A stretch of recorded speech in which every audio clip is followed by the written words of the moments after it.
Stomach cancer क्या है? Stomach पेट के ऊपरी हिस्से में स्थित है। जो खाना हम निगलते हैं वह अन्य नाली के माध्यम से पेट में प्रवेश करता है। स्टमक में गैस्ट्रिक जूस भोजन को पचाने में मदद करते हैं। यह खाना स्टमक से आगे बढ़कर छोटी आंत में पहुंचता है, जहां पर आगे की पाचन प्रक्रिया होती है। स्टमक का कैंसर, जिसे गैस्ट्रिक कैंसर भी कहा जाता है, उसमें स्टमक में ट्यूमर यानी कि गांठ बनती है। यह कैंसर स्टमक के किसी भी हिस्से में हो सकता है। यह आसपास के लिम्फ नोड्स और शरीर के अन्य हिस्से जैसे कि लिवर, फेफड़े, हड्डियां और अंडाशय जैसे अंगों में भी फैल सकता है। ज्यादातर स्टमक कैंसर एक ही प्रकार के होते हैं, जिन्हें एडिनोकार्सिनोमा कहा जाता है। एडिनोकार्सिनोमा एक व्यापक शब्द है जो ग्रंथियों से उद्भव होने वाले कैंसर के लिए इस्तेमाल होता है। लिम्फोमास, सार्कोमास और न्यूरोएंडोक्राइन ट्यूमर जैसे कुछ अन्य प्रकार के कैंसर भी स्टमक में होते हैं, लेकिन इनकी मात्रा काफी कम है। 2020 में लगभग 10 लाख लोगों को स्टमक का कैंसर हुआ था।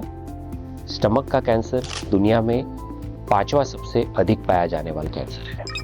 यदि इस कैंसर का स्टमक से बाहर फैलने से पहले निदान और उपचार किया जाए तो 5 साल की जीवित रहने की दर लगभग 70% पाई जा सकती है।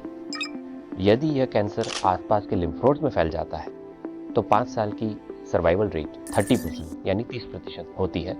यदि कैंसर शरीर के दूसरे हिस्सों में फैल जाए तो 5 साल की जीवित रहने की दर 6 से 8% हो जाती है। स्टमक का कैंसर क्यों होता है? स्टमक के कैंसर के रिस्क फैक्टर्स कुछ इस प्रकार होते हैं। स्टमक का कैंसर ज्यादातर 55 वर्ष से अधिक उम्र के व्यक्तियों में पाया जाता है। स्टमक के कैंसर से पीड़ित अधिकांश व्यक्ति अपने 60वें या फिर 70वें दशक में होते हैं। महिलाओं की तुलना में पुरुषों में स्टमक का कैंसर होने की संभावना दुगनी होती है। हेलिकोबैक्टर पाइलोरी नामक एक बैक्टीरिया है, जिसे एच पाइलोरी भी कहा जाता है। ये स्टमक की सूजन या फिर अल्सर का कारण है। इस बैक्टीरिया को स्टमक के कैंसर का मुख्य कारणों में से एक माना जाता है। एच पाइलोरी बैक्टीरिया के लिए परीक्षण उपलब्ध है और यदि ये पाया जाता है तो एंटीबायोटिक दवाइयों से इस इन्फेक्शन का इलाज किया जा सकता है। जिन व्यक्तियों के परिवार में किसी को स्टमक का कैंसर हो चुका है, उनमें इस बीमारी का खतरा अधिक होता है। इसके अलावा कुछ इनहेरिटेड जेनेटिक डिसऑर्डर, जिसे वंशानुगत बीमारियां कहते हैं, जैसे कि वंशानुगत diffuse gastric cancer, Lynch syndrome, वंशानुगत breast and ovarian cancer and familial adenomatous polyposis, इस कैंसर का जोखिम को बढ़ा सकते हैं। नियमित रूप से ज्यादा नमक वाले पदार्थ खाने से स्टमक का कैंसर बढ़ जाता है। भोजन में ताजे फल और सब्जियां खाने से इस बीमारी को कम किया जा सकता है। जिन लोगों में पहले स्टमक का ऑपरेशन हो चुका है या फिर जिनको पर्नीशियस अनीमिया या एक्लोरहाइड्रिया जैसी बीमारियां हुई है, उनमें स्टमक के कैंसर का खतरा अधिक होता है। पर्नीशियस अनीमिया तब होता है जब स्टमक पर्याप्त मात्रा में विटामिन B12 शोषित नहीं कर पाता है, जिससे लाल रक्त कोशिकाओं में गंभीर कमी बन जाती है। एक्लोरहाइड्रिया एक ऐसी बीमारी है जिसमें गैस्ट्रिक जूस में हाइड्रोक्लोरिक एसिड की मात्रा कम हो जाती है, जिससे पाचन प्रक्रिया में अवरोध उत्पन्न होता है। तंबाकू का उपयोग और बहुत अधिक शराब पीने से स्टमक कैंसर का खतरा बढ़ जाता है। मोटापा भी स्टमक के कैंसर का एक विशेष रिस्क फैक्टर है।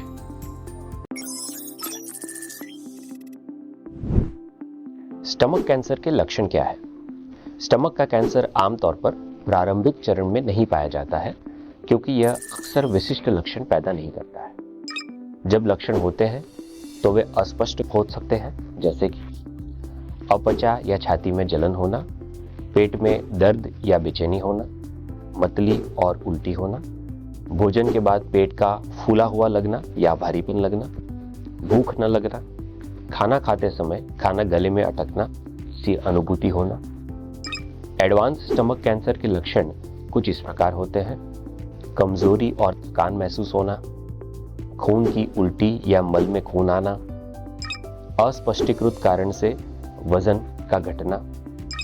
यह जानना महत्वपूर्ण है कि ये लक्षण कई अन्य बीमारियों के कारण भी हो सकते हैं, जैसे कि स्टमक में अल्सर या फिर इन्फेक्शन।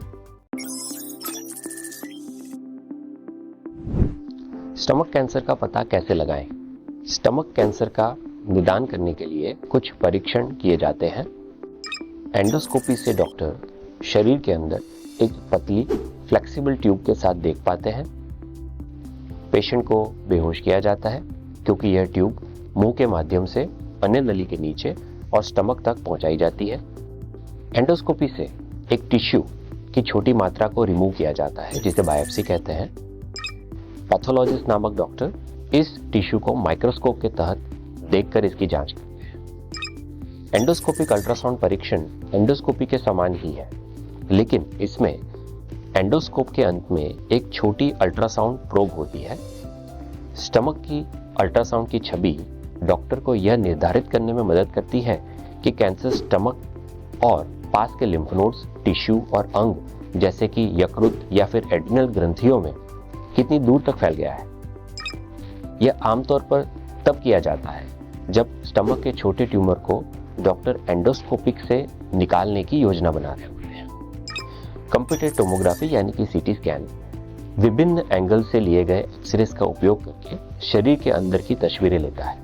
कंप्यूटर इन चित्रों को एक विस्तृत 3 डायमेंशनल इमेज में जोड़ता है जो किसी भी एबनॉर्मालिटी या ट्यूमर को दर्शा सकता है। ट्यूमर के आकार, स्थान और विस्तरण को मापने के लिए सीटी स्कैन का उपयोग किया जाता है।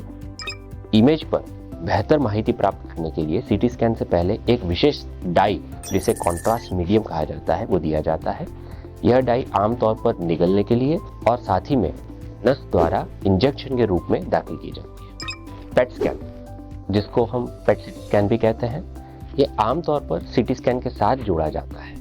पेट स्कैन शरीर के अंदर अंगों और टिश्यू की तस्वीरें बनाता है। रोगी के शरीर में एक रेडियो एक्टिव शुगर पदार्थ को थोड़ी मात्रा में इंजेक्ट किया जाता है। यह शुगर पदार्थ उन कोशिकाओं द्वारा लिया जाता है जो सबसे अधिक ऊर्जा का उपयोग करते हैं। क्योंकि कैंसर सक्रिय रूप से एनर्जी यानी कि ऊर्जा का उपयोग करता है, यह रेडियो एक्टिव पदार्थ इस एरिया में केंद्रित हो जाता है, पर यह रेडियो एक्टिव पदार्थ की मात्रा बहुत कम होती है जो शरीर को हानि नहीं होती है। लैप्रोस्कोपी एक कॉमन ऑपरेशन है जिसमें सर्जन पेट के अंदर लैप्रोस्कोप नामक एक पतला कैमरा दाखिल करता है। इसका उपयोग यह पता लगाने के लिए होता है कि पेट का कैंसर पेट की कैविटी में, अंदर की त्वचा में या फिर लिवर में फैल गया है कि नहीं। बायोमार्कर परीक्षण ऐसे जीन और प्रोटीन के लिए किए जाते हैं जो ट्यूमर टिश्यू पर किए जाते हैं। स्टमक के कैंसर के लिए PD-L1 और माइक्रोसैटेलाइट इंस्टेबिलिटी के लिए टेस्टिंग किया जाता है जिसे मिसमैच रिपेयर डेफिशिएंसी भी कहा जाता है। परीक्षण यह निर्धारित करने के लिए किया जाता है कि क्या tumour human epidermal growth factor receptor नामक प्रोटीन का बहुत निर्माण कर रहा है भी कि नहीं, खास कर अगर ये कैंसर एडवांस है। इन परीक्षणों के परिणाम से डॉक्टरों को यह पता लगाने में मदद मिलती है कि इम्यूनोथेरेपी या फिर HER2 टारगेटेड थेरेपी का हम इस्तेमाल कर सकते हैं कि नहीं। स्टमक के कैंसर में स्टेज 1 और स्टेज 2 का मतलब यह है कि ट्यूमर स्टमक की दीवार के भीतर ही सीमित है। स्टेज 3 में ट्यूमर आसपास के लिम्फ नोड्स में फैल गया होता है। स्टेज 4 में तब होता है जब ट्यूमर स्टमक के ड्रेनेज एरिया के बाहर के लिम्फ नोड्स में फैल जाता है या फिर पेरिटोनियम, लिवर या फिर फेफड़े जैसे अन्य अंगों में फैल जाता है।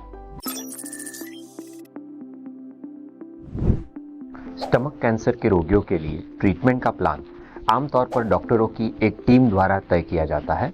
इसे मल्टी डिसिप्लिनरी मैनेजमेंट कहा जाता है। ट्रीटमेंट के विभिन्न तौर तरीके कीमोथेरेपी, सर्जरी, रेडिएशन थेरेपी और टारगेटेड थेरेपी और साथ ही में इम्यूनोथेरेपी शामिल है। सर्जरी यानी कि ऑपरेशन जिसके दौरान ट्यूमर और आसपास के कुछ स्वस्थ टिश्यू को रिमूव किया जाता है। सर्जरी का प्रकार कैंसर के चरण पर निर्भर करता है। एक बहुत ही प्रारंभिक स्टेज जैसे T1A स्टेज में एंडोस्कोपिक म्यूकोजल रिसेक्शन नामक ट्रीटमेंट किया जाता है जिसमें ट्यूमर को एंडोस्कोप के माध्यम से निकाला जाता है। प्रारंभिक स्टेज 1 में जब कैंसर केवल स्टमक की दीवार तक सीमित है तो सर्जरी का उपयोग करके कैंसर और आसपास के लिम्फ नोड्स के साथ स्टमक के हिस्से को रिमूव किया जाता है। इसे सबटोटल या पार्शियल गैस्ट्रेक्टमी कहा जाता है।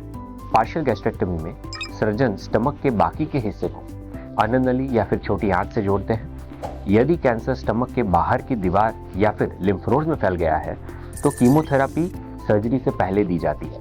सर्जन सब टोटल गैस्ट्रेक्टमी या फिर टोटल गैस्ट्रेक्टमी ऑपरेशन कर सकते हैं, जिसमें कि पूरा स्टमक रिमूव किया जाता है। टोटल गैस्ट्रेक्टमी के दौरान सर्जन अन्न नली को सीधे छोटी आंत से जोड़ते हैं। सर्जरी के दौरान रीजनल लिम्फ नोड्स को अक्सर रिमूव कर दिया जाता है, क्योंकि कैंसर इन लिम्फ नोड्स में फैल सकता है। इस क्रिया को लिम्फोडेनेक्टमी कहा जाता है। स्टमक के कैंसर के लिए उपयोग की जाने वाली दवाइयाँ कुछ इस प्रकार है: chemotherapy, targeted therapy and immunotherapy. Chemotherapy में कैंसर कोशिकाओं को नष्ट करने के लिए दवाइयों का उपयोग किया जाता है। कीमोथेरेपी आमतौर पर कैंसर कोशिकाओं को बढ़ने, विभाजित करने और अधिक कोशिकाओं को बनाने से रोकती है। मरीज को एक समय में एक दवाई या फिर एक ही समय में विभिन्न दवाइयों का कॉम्बिनेशन दिया जा सकता है। कीमोथेरेपी का लक्ष्य सर्जरी के बाद बचे हुए कैंसर को नष्ट करना, ट्यूमर के विकसित होने को धीमा करना या फिर कैंसर संबंधित लक्षणों को कम करना होता है। इसको रेडिएशन थेरेपी के साथ भी जोड़ा जा सकता है। स्टमक के कैंसर के लिए अधिकांश कीमोथेरेपी ट्रीटमेंट में दवाइयाँ कुछ इस प्रकार होती हैं, जिन्हें सिस्प्लैटिन, ऑक्सैलिप्लैटिन या फिर 5-फ्लोरोयूरेसिल कहा जाता है। मेडिकल ऑन्कोलॉजिस्ट डॉक्टर कीमोथेरेपी के विशेषज्ञ होते हैं। टारगेटेड थेरेपी एक उपचार है जो कैंसर के विशिष्ट जीन, प्रोटीन या टिश्यू एनवायरनमेंट को टारगेट करता है, जो कैंसर के विकसित और सर्वाइवल में योगदान देते हैं। इस प्रकार का ट्रीटमेंट कैंसर कोशिकाओं के विकास और स्प्रेड को रोकता है और स्वस्थ कोशिकाओं के नुकसान को सीमित करता है। स्टमक के कैंसर के लिए टारगेटेड थेरेपी में HER2 टारगेटेड थेरेपी और एंटी एंजियोजेनेसिस टारगेटेड थेरेपी शामिल है। कुछ cancer human epidermal growth factor receptor 2 यानी कि HER2 नामक प्रोटीन का बहुत अधिक मात्रा में निर्माण करते हैं। इस प्रकार के कैंसर को HER2 पॉजिटिव कैंसर कहा जाता है। ट्रास्टोजुमाब नामक दवाई इन मरीजों में इस्तेमाल की जाती है। एंटी एंजियोजेनेसिस थेरेपी ट्यूमर की नई रक्त वाहिकाओं को बनाने की प्रक्रियाओं को रोकती है, क्योंकि ट्यूमर को बढ़ने और फैलने के लिए रक्त वाहिकाओं द्वारा पोषक तत्वों की आवश्यकता होती है। एंटी एंजियोजेनेसिस थेरेपी का लक्ष्य ट्यूमर को इनसे वंचित करना है। इम्यूनोथेरेपी शरीर की इम्यून सिस्टम की क्षमता में सुधार करके कैंसर से लड़ने के लिए शरीर की नेचुरल डिफेंस को बढ़ाती है। एडवांस HER2 नेगेटिव और PD-L1 पॉजिटिव स्टमक के कैंसर वाले मरीजों के लिए कीमोथेरेपी के साथ कॉम्बिनेशन में इम्यूनोथेरेपी का इस्तेमाल किया जाता है। निवोलुमाब एक प्रकार की इम्यूनोथेरेपी है, जिसे इम्यून चेकपॉइंट इनहिबिटर भी कहा जाता है, जो शरीर की इम्यून सिस्टम को कैंसर सेल से टारगेट करने और नष्ट करने में मदद करती है।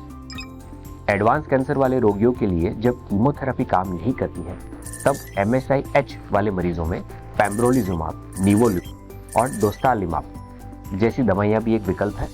विभिन्न प्रकार की इम्यूनोथेरेपी विभिन्न साइड इफेक्ट भी कर सकती है। आम साइड इफेक्ट्स जैसे कि स्किन रिएक्शंस, बुखार जैसे लक्षण, दस्त, हाइपोथायरॉयडिज्म और वजन में बदलाव इन लक्षणों में शामिल हैं।